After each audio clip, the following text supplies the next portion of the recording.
Okay, so welcome to another deep dive with me. And me? Today we are focusing on habits that can negatively impact your confidence. Yes. Very excited about this one. Me too. And we have a great source for this one. We're looking at a YouTube transcript from the English Leap podcast on the Speak English with Class channel. Yeah, a really popular one. It is. Yeah, it's a good one. A lot of great information there. And this particular episode is called How to Build Confidence from Scratch. Catchy title. It is, yeah. So their episode dives into the everyday habits that can erode your self-belief sometimes without you even realizing it. Yes, those sneaky little things. Exactly. And so our mission is to kind of extract the key insights from their discussion to help you really understand these habits and how to address them. Yeah, I think that's important.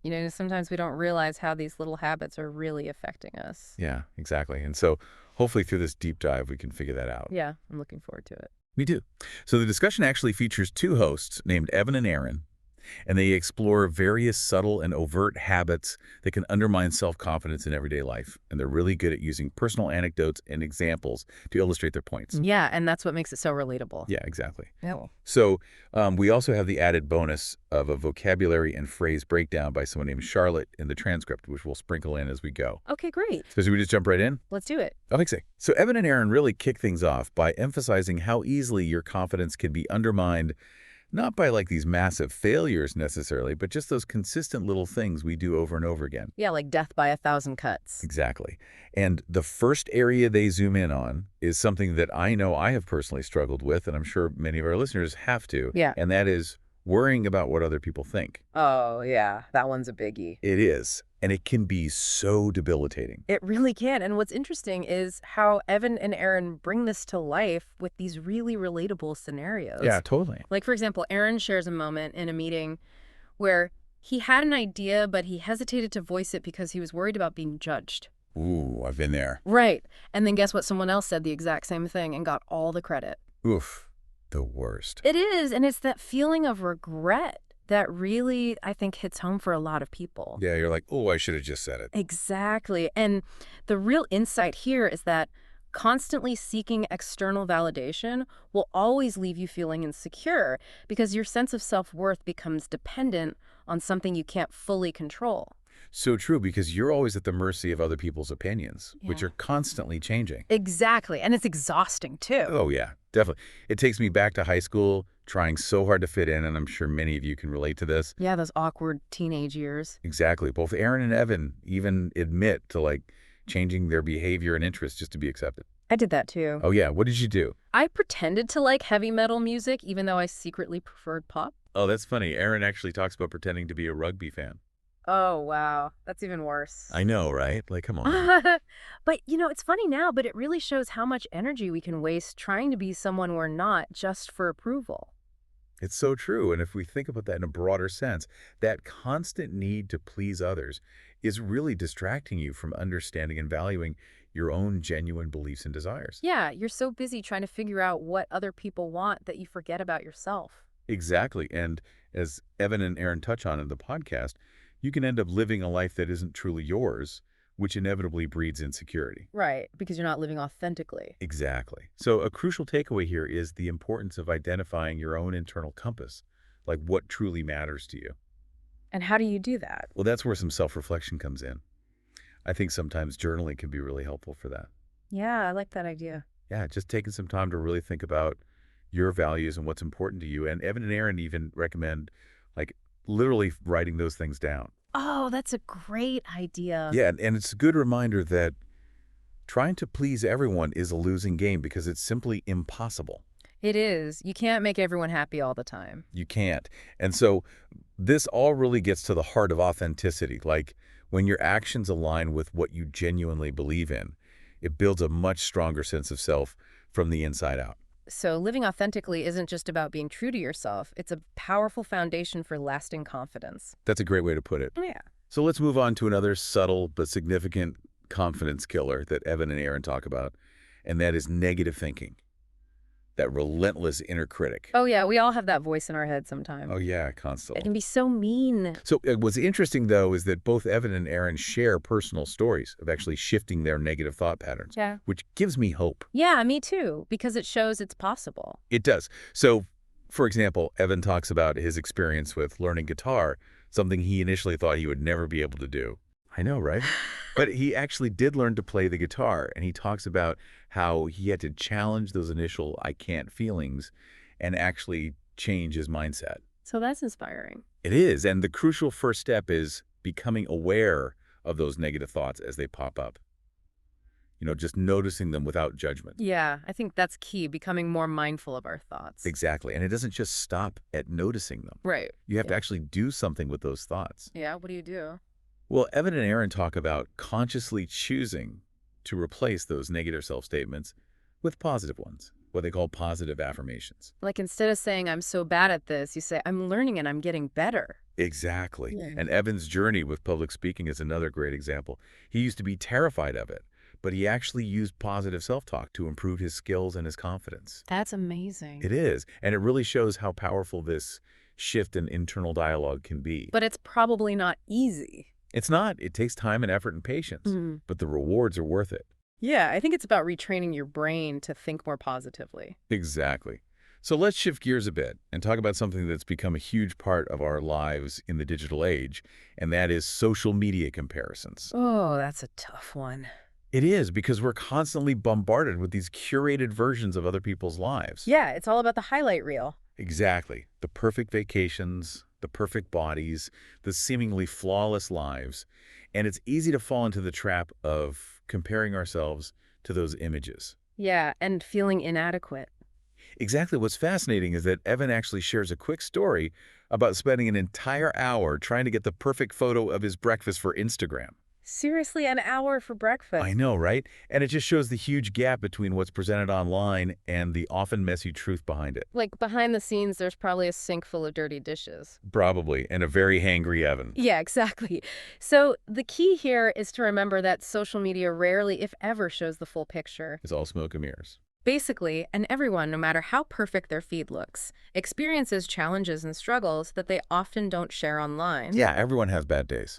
Exactly. Yeah. So basing your self-worth on these filtered glimpses is inherently damaging. And it can really erode your confidence because you're comparing your behind the scenes to someone else's highlight reel. Exactly. And so a key strategy here is to actively limit your time on social media. Yeah, set some boundaries. Like maybe designate specific times of day for scrolling or set timers on your apps. Yeah, I've heard that can be really helpful. It can. And also remember to be more critical of what you see. Don't just take it at face value. Yeah, remind yourself that it's not the complete truth. And instead, focus on your own personal achievements and progress, no matter how small they might seem. Yeah, celebrate your own milestones. Exactly, because that's what truly matters. Okay, let's move on to the last of these subtle habits that Evan and Aaron discuss, and that is rumination, that endless loop of replaying past mistakes or negative experiences in your mind. Oh, that's a dangerous one. It is, and we all do it. I know, I've spent countless hours replaying awkward conversations in my head. Me too. It's like torture. It is, and Aaron gives this perfect example of saying something in a meeting that he thought was silly and then just not being able to let it go. Oh, yeah. I hate when that happens. And then Evan talks about his most embarrassing moment tripping on stage during a performance. Oh, no. I know it's something we'd all rather forget, but the point is that we tend to dwell on these negative experiences. And it's so unproductive. It is, because it doesn't change anything. Exactly. And the real danger, as Evan and Aaron point out, is that this constant dwelling on past missteps can breed a fear of future attempts. Yeah, you start to avoid putting yourself out there because you're afraid of making another mistake. Exactly. And that ultimately holds you back from growth and from trying new things. So it becomes a self-fulfilling prophecy. In a way, so how do we break free from this cycle of rumination? Well, Evan and Aaron suggest actively focusing on finding solutions and learning from your mistakes instead of just dwelling on them. So like asking yourself, okay, what can I do differently next time? Exactly. And it's also important to practice self-compassion. Being kind and forgiving to yourself. Yes, because everyone makes mistakes, But it's part of being human. and it's how we learn and grow. Exactly. And another helpful tip is to focus on the future. Set new goals, even small ones, and take those first steps forward. That's a good way to shift your mindset from the past to the present. It is, because dwelling on the past is not going to help you move forward. It's true. So let's recap what we've covered so far. We've talked about those subtle, almost unconscious habits that can chip away at your confidence. Yeah, things like worrying about others' opinions, Mm. negative thinking, social media comparisons, and rumination. Right, and now we're going to shift our focus to some everyday habits that might be a little more obvious but still have a significant impact on how we feel about ourselves. Exactly. And the first one is self-deprecating talk. Oh, that's a common one. It is. A lot of people use humor in this way, but it might actually have a hidden cost. Interesting. Tell me more. So what Evan and Aaron do is they draw this distinction between negative thinking, that internal monologue of self-criticism, and self-deprecating talk, which is when you actually voice those negative thoughts out loud, often in the form of a joke. So it's not just thinking, I'm so bad at this, but actually saying it to other people. Exactly. And the problem is that this outward expression, even if it's meant to be funny, can actually reinforce those negative beliefs both for yourself and for the people around you. So it's like you're programming yourself and others to see you in a negative light. Exactly. And it can really damage your self-esteem over time. Yeah, I can see that. So Evan and Aaron suggest being much more mindful of how we speak about ourselves and actively shifting to more positive and growth-oriented language. So instead of saying, I'm terrible at presentations, you might say, I'm working on improving my presentation skills. Exactly. It's a subtle but powerful shift in mindset, I like that. and it can really make a difference in how you feel about yourself and how others perceive you. Okay, so let's talk about another everyday habit that can hold us back, and that is the blame game. Oh yeah, that's a classic. It is, and it's so easy to fall into this trap of blaming external factors or other people when things don't go our way.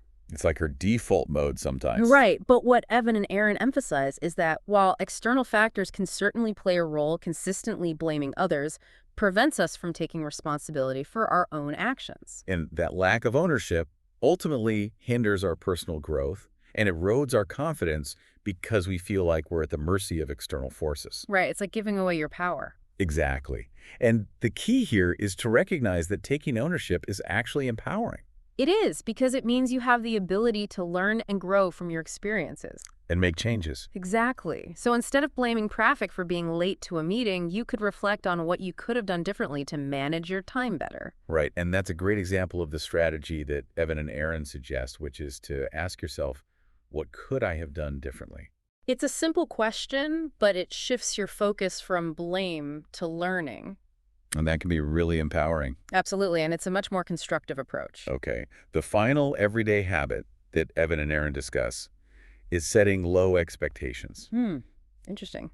It is, because sometimes I think we hold ourselves back by aiming too low because we're afraid of not meeting a high standard. Yeah, that fear of failure can be paralyzing. It can, and it can lead us to set these really low expectations for ourselves. Like, I'll just try to get by. Exactly. And the problem with that is that it limits our potential and prevents us from experiencing the boost of confidence that comes from striving for and achieving challenging goals. Right, because if you don't set the bar high, you'll never know what you're capable of. Exactly. You're essentially selling yourself short before you even begin. So how do we break out of this habit? Well, Evan and Aaron recommend setting goals that are realistic yet challenging. So finding that sweet spot. Yes.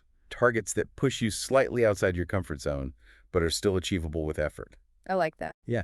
And they also emphasize the importance of celebrating your progress along the way, no matter how small the steps might seem. Yeah, recognizing those small wins is crucial. It is, because it reinforces that positive momentum and keeps you motivated.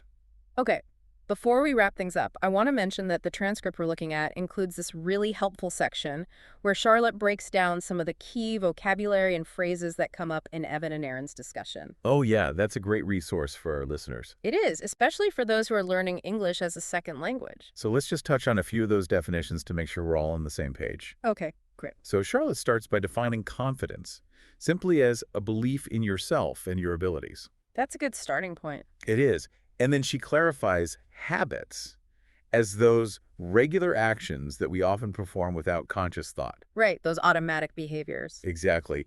And the phrase, without even knowing, really highlights how some of these confidence-eroding habits can be happening on autopilot. Yeah, we're not even aware of them. And then she explains the concept of being our best selves, which essentially means acting in the best way that we can. And the idea that these habits can undermine our confidence, meaning weaken that belief in ourselves. And holding us back is another important one, meaning preventing progress. Right. And that Charlotte connects these definitions to the discussion by explaining seeking approval, that desire for acceptance from others and how it relates to worrying about what people think. And she also defines self-doubt, that feeling of not believing in yourself, which is what we're trying to overcome. Right. And she also clarifies fit in, that need to belong, and the potential downsides of living someone else's life instead of being true to ourselves. Exactly. And then when it comes to mindset, she defines negative thinking and the power of positive affirmations. And she explains dwelling on negative experiences, the impact of self-deprecating talk, and the difference between setting low expectations and striving for excellence. Right. And finally, she touches on the idea that taking ownership of your actions can empower us, the importance of reflecting on our experiences, and how even small achievements can boost our confidence. Wow, that's a lot of great vocabulary. It is, and I think it's really helpful to have those clear definitions in mind as we think about these concepts. It really reinforces the idea that small shifts in our awareness and our language can make a big difference in how we feel about ourselves. Exactly. So as we wrap up our deep dive today, let's just recap what we've learned. Okay. We explored those subtle, often unconscious habits that can erode our confidence, like worrying too much about what other people think, negative self-talk, getting caught in the comparison trap of social media, and ruminating over past mistakes. And we also looked at some more overt everyday habits that can hold us back, like self-deprecating humor, blaming others for our problems, and setting low expectations for ourselves. And as we've seen, these habits can have a significant impact on our self-belief and our overall well-being. So I guess the question now is, what do we do about it? That's a great question, and that's what we want you to think about as we leave you today. Which of these habits resonates most strongly with your own experiences right now? And what's one small, concrete step you can take this week to start shifting that habit and building a stronger, more resilient foundation of self-confidence? Because even small changes can make a big difference over time. Exactly. And remember, be patient with yourself. It's a journey, not a destination. That's right, and we're all in this together. So let's keep learning and growing together. Sounds good to me. All right. Thanks for joining us for another deep dive. See you next time. Bye.